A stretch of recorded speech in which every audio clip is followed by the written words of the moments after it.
आज हम एक्सप्लेन करने जा रहे हैं मूवी 1 to 7 आवर्स।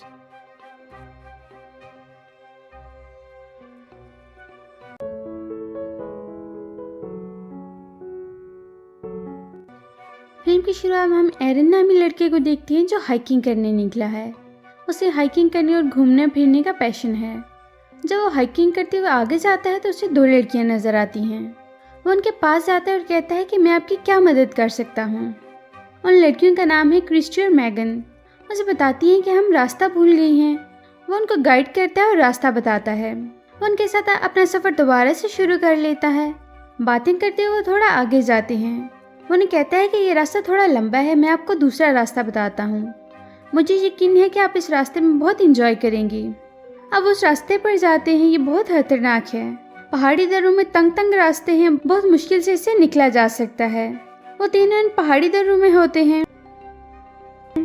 एरन वहां से नीचे छलांग लगा देता है और वो दोनों लड़कियां स्केर्ड हो जाती हैं। उन्हें लगता है कि एरन नीचे गिर गया है।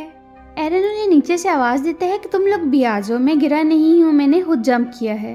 वो दोनों भी नीचे आ जाती हैं। वहाँ का एनवायरनमेंट बहुत अच्छा है, पानी का तालाब है। वो तीनों बहुत खुश होते हैं, एंजॉय करते हैं, उन्हें बहुत मजा आता है। थोड़ी देर एंजॉय करने के बाद वो लोग वहाँ से बाहर आ जाते हैं। अब उनके रास्ते अलग हो जाते हैं क्योंकि उन लड़कियों को घर जाना है और एरन को अपने आगे के सफर के लिए जाना है। वो उनके साथ सेल्फी लेता है और कहता है कि क्या हम दोबारा मिल सकते हैं। मेगन कहती है कि कल रात हमारे घर पार्टी है, तुम आ सकते हो। फिर वे एक दूसरे को गुड बाय करके अपने आगे के सफर के लिए निकलते हैं। एरन अब अकेला हाइकिंग को एंजॉय करते हुए खतरनाक पहाड़ियों के दरमियान से गुजरता है। वो दो पहाड़ियों के दरमियान से गुजर रहा होता है। आगे जाने के लिए वो एक पत्थर का सहारा लेता है, लेकिन वो पत्थर खिसक जाता है। वो नीचे गिर जाता है और उसका हाथ उस पत्थर में फंस जाता है। हालांकि उसे ज्यादा चोट नहीं आती, लेकिन उसका हाथ फंस चुका है। वो अपना हाथ निकालने की कोशिश करता है लेकिन नाकाम रहता है। फिर वो क्रिस्टी और मैगन को आवाज देता है, लेकिन वो तो जा चुकी हैं। यहाँ पर दूर दूर तक किसी इंसान, जानवर या परिंदे का कोई नामो निशान नहीं। जब एरन को लगता है कि यहाँ पर कोई नहीं जो उसकी आवाज सुन सके और ना ही उसका हाथ पत्थर से निकल सकता है, तो वो अपना हाइकिंग बैग ओपन करता है। वो अपना सारा सामान बाहर निकालता है।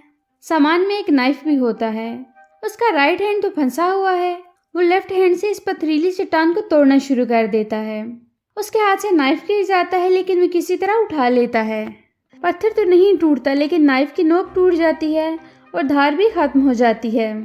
रात हो जाती है और वो अपनी कोशिश जारी रखता है। उसे यहाँ पर फंसे कई घंटे हो चुके हैं। उसे कुछ समझ नहीं आती कि वो यहाँ से कैसे निकले। फिर सुबह हो जाती है। वो कैमरा ऑन करता है और रिकॉर्डिंग करता है कि मुझे यहाँ पर फंसे हुए कई घंटे गुजर चुके हैं। मैं किसी को बताकर नहीं आया। मेरे पास बस 350 ml पानी है और खाने का थोड़ा सा सामान है। इसी तरह एरन को लगता है कि ऊपर कोई है। वो चीखता चिल्लाता है, लेकिन ऊपर कोई नहीं होता। वो रात को कुछ खाता है और याद करता है कि आज रात उसे मैगन ने पार्टी के लिए इनवाइट किया था। वो इमेजिन करना शुरू कर देता है कि वो पार्टी में है। वो खुद से बातें करता है। वो याद करता है कि जब मैं हाइकिंग के लिए निकल रहा था, मेरी मॉम कॉल कर रही थी। अगर मैं उन्हें बता कर आता तो वो मुझे ढूंढने के लिए यहाँ तक आ जाती। अब ट्यूसडे है और उसे यहाँ पर फंसे 3 दिन गुजर चुके हैं। वो पुली बनाता है और रस्सी से पत्थर को बांध देता है। दूसरे हाथ से इसको खींचता है, लेकिन वो 380 किलो वजनी पत्थर नहीं हिलता। फिर वो रस्सी को अपने पाँव में फंसाकर पत्थर को खींचने की कोशिश करता है, लेकिन कोई फायदा नहीं। अब उसके पास पीने के लिए पानी भी नहीं है। जब उसे यूरिन आता है तो वो उसे बोतल में भर लेता है और फिर जब उसे प्यास लगती है तो वो यूरिन पी लेता है। यहाँ पर फंसने के बाद वो छोटी छोटी चीज़ों को नोट करता है। उसे दिन में सिर्फ 15 मिनट ही धूप मिलती है। उसके पास खाने का सामान खत्म हो गया है और यहाँ पर कीड़े मकोड़े या परिंदे को मारकर वो अपना पेट भर सकता है, लेकिन इसके लिए उसे इंतजार करना होगा। वो चाकू से अपना बाजू काटने की कोशिश करता है, लेकिन चाकू की धार खत्म हो चुकी है। उसका बाजू नहीं कटता। वो ये सब रिकॉर्ड करता है। फिर रात हो जाती है। वो अपने गुजरे पल को याद करना शुरू कर देता है। उसे अपनी फैमिली, दोस्त और एक्स गर्लफ्रेंड बहुत याद आती है। इसी तरह उसकी आंख खुल जाती है। वो देखता है कि बारिश हो रही है। वो अपनी बोतल में पानी भरता है। उसने कुछ नहीं खाया और उसका बुरा हाल हो चुका है।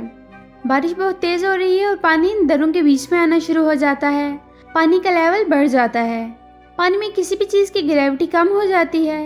एरन जोर लगाता है और पत्थर को हटाकर अपना हाथ बाहर निकाल लेता है। वहाँ से निकलकर वो अपनी गाड़ी में जाता है और फिर वो उस वीरान जगह से निकल जाता है, लेकिन ये सब उसका ख्वाब होता है। वो वहीं फंसा हुआ है। उसे ख्वाब आते हैं और हेलुसिनेशन भी। हेलुसिनेशन हमारे ख्याल की दुनिया है। हमारे सामने कुछ नहीं होता लेकिन हमें सब नजर आता है। अब उसे वहाँ पर 4 दिन गुजर चुके हैं। 5th डे उसका बिहेवियर चेंज है। वो खुद से बातें करता है, रिकॉर्ड करता है कि अगर मैं उस दिन मॉम का कॉल अटेंड करता तो वो मुझे ढूंढ लेती। अगर शॉपकीपर को बताकर आता जिसे हाइकिंग का सामान लिया था तो शायद वो मेरी मिसिंग रिपोर्ट करवा देता। अब उसके यहाँ से बाहर निकलने की उम्मीद खत्म हो चुकी है। भूख से बुरा हाल है। वो रस्सी बांधता है और चाकू अपने बाजू में घुसा देता है। चाकू हड्डी से टच होता है और खून निकलना शुरू हो जाता है। दर्द से बुरा हाल है। अब एरन कुछ नहीं कर पाता। इसी तरह एक और दिन गुजर जाता है। अब वो बहुत वीक हो चुका है। वो वहाँ पर अपना नेम, डेट ऑफ बर्थ और RIP लिखता है, यानी रेस्ट इन पीस। उसे लगता है कि थोड़ी देर में वो मर जाएगा। नेक्स्ट डे जब उसे थोड़ा सा होश आता है तो उसे VN आता है कि वो एक बच्चे को देख रहा है जो उसका फ्यूचर सन है। उसके साथ बहुत खुश है और खेल रहा है। अब उसके अंदर थोड़ी हिम्मत आ गई है। वो उठकर अपने फंसे हुए हाथ को अपोजिट साइड में पुश करता है और हड्डी को तोड़ देता है। फिर चाकू घुसाकर अपने हाथ को जिस्म से अलग कर देता है। अब 6th डे वो उस पत्थर से आज़ाद है। वो अपने पत्थर की फ़ोटो लेता है और वहाँ से निकल जाता है। बहुत मुश्किल से वो वहाँ से निकलता है। बाहर निकलकर उसे बारिश का पानी नज़र आता है। 6 दिन से उसने कुछ नहीं खाया। वो जी भरकर पानी पीता है। कैनियनलैंड्स नेशनल पार्क बहुत बड़ा है और यहाँ से निकलना आसान नहीं है। एरन बहुत दर्द और तकलीफ में है लेकिन वो हिम्मत नहीं हारता। उसके लिए चलना बहुत मुश्किल है।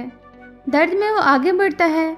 आगे जाकर उसे एक फैमिली नज़र आती है। वो उन्हें आवाज़ देता है और वो उसकी तरफ आते हैं। फिर हेलीकॉप्टर आता है और एरन को हॉस्पिटल ले जाते हैं। कुछ टाइम बाद वो ठीक हो जाता है। फिर 3 साल बाद का सीन दिखाया जाता है।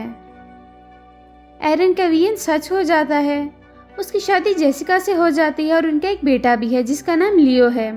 उसने इन 6 दिनों में मौत को बहुत करीब से देखा लेकिन वो अपना पैशन जारी रखता है। वो क्लाइंबिंग करता है। वो जहाँ भी जाता है ये ज़रूर लिखता है कि वो कहाँ कहाँ जा चुका है। इसके साथ ही ये मूवी खत्म हो जाती है। ये कहानी सच्ची है कि उसने अपना यूरिन पिया और उसका हाथ फंसा हुआ था। उसके पास पानी 350 ml था। खाने का सामान कम था लेकिन फिर भी उसने सर्वाइव किया। उसने अपने इंटरव्यू में कहा कि अगर मैं अपना हाथ पहले दिन काटता तो बहुत ज़्यादा खून बह जाता, शायद मैं ना बचता। हाथ काटने के अलावा कोई रास्ता नहीं था। पल्स रेट कम था, वीकनेस थी और खून कम बहा। ये वाक़या 26 अप्रैल 2003 में हुआ था और इस पर फिल्म 2010 में बनी थी। तो दोस्तों कैसी लगी आपको हमारी आज की वीडियो? अगर आपको हमारी वीडियो अच्छी लगी तो हमारी वीडियो को लाइक करें, शेयर करें और हमारे चैनल को सब्सक्राइब करें ताकि इस तरह की इंटरेस्टिंग वीडियोज़ आपको मिलती रहें।